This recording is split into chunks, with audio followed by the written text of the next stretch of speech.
Huwag mong tatawan-tawanan ng halaman tawa-tawa. Dahil marami po itong benepisyo sa loob ng ating katawan, maging sa loob at labas.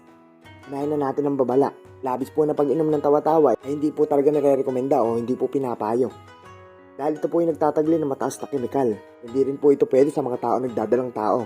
Alam niyo ba na eksperto sa sakit na asma ang tawa-tawa? Pwede niyo po ito painom sa mga taong may hika. At pwede niyo rin po patuyuin ang mga halaman nito. At saka niyo po ito sunugin at ipalangap sa mga taong may asma. Kaya po ito tinawag na asthma plant. Ginagamit din po ang mga katas nito at pinapatak sa sugat. Ang mga dahon po naman ito ay nagpapagaling ng pigsa sa pagtapal ng dinikdik na dahon mula sa halaman na ito. Mahusay din po ito sa mga paso at rashes dahil pinapabilis ng tawa-tawa ang pagbuhay sa mga napinsalang cells.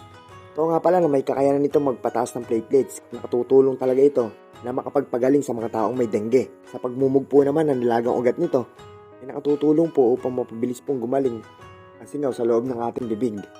Anti-insect repellent din po itong halaman na ito dahil sa taglay po nitong larvicidal at prupicidal properties. Ayaw na ayaw po talaga ng mga insekto sa halaman na ito, lalo-lalo na po ang mga lamok. Kaya po ito ang magsisilbing insect repellent. Nakapagpapababa din po ito ng blood pressure at ginagawa po nitong normal ang heartbeat at mas dihimbing po ang inyong tulog kapag nakain po kayo ng tawa-tawa.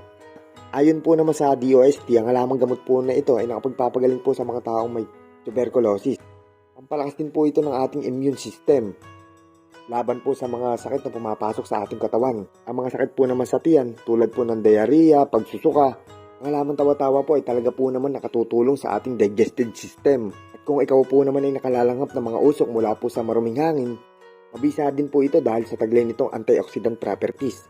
Sa pag-share po ng video na ito ay malalaman po ng iba't ibang tao kahalagan po ng iba't ibang uri ng mga halamang gamot. Kung nagustuhan niyo po yung video na ito, i-follow niyo na rin po ito para palagi po kayong updated sa mga lalabas kong panibagong video.